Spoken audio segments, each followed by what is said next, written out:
4. Sending the apostles out 2 and 2. The next evening, having gathered together the 12 apostles, the apostles of John, and the newly commissioned women's group, Jesus said, "You see for yourselves that the harvest is plenteous, but the laborers are few. Let us all, therefore, pray the Lord of the harvest that he send forth still more laborers into his fields. While I remain to comfort and instruct the younger teachers, I would send out the older ones 2 and 2, that they may pass quickly over all Galilee, preaching the gospel of the kingdom, while it is yet convenient and peaceful."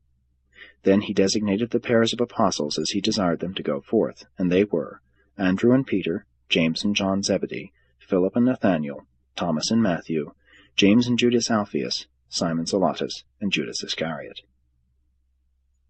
Jesus arranged the date for meeting the 12 at Nazareth, and in parting he said, "On this mission go not to any city of the Gentiles, neither go into Samaria, but go instead to the lost sheep of the house of Israel. Preach the gospel of the kingdom, and proclaim the saving truth that man is a son of God. Remember that the disciple is hardly above his master, nor a servant greater than his Lord. It is enough for the disciple to be equal with his master, and the servant to become like his Lord. If some people have dared to call the master of the house an associate of Beelzebub, how much more shall they so regard those of his household? But you should not fear these unbelieving enemies. I declare to you that there is nothing covered up that is not going to be revealed. There is nothing hidden that shall not be known. What I have taught you privately, that preach with wisdom in the open.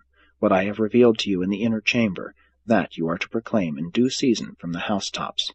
And I say to you, my friends and disciples, be not afraid of those who can kill the body, but who are not able to destroy the soul.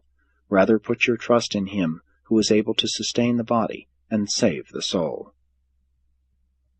Are not 2 sparrows sold for a penny? And yet I declare that not one of them is forgotten in God's sight. Know you not that the very hairs of your head are all numbered? Fear not, therefore, you are of more value than a great many sparrows. Be not ashamed of my teaching. Go forth proclaiming peace and goodwill. But be not deceived. Peace will not always attend your preaching.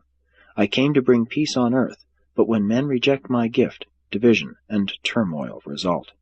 When all of a family receive the gospel of the kingdom, truly peace abides in that house.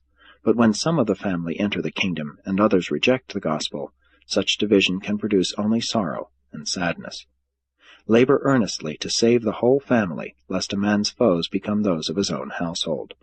But when you have done your utmost for all of every family, I declare to you that he who loves father or mother more than this gospel is not worthy of the kingdom." When the 12 had heard these words, they made ready to depart. And they did not again come together until the time of their assembling at Nazareth to meet with Jesus and the other disciples, as the Master had arranged.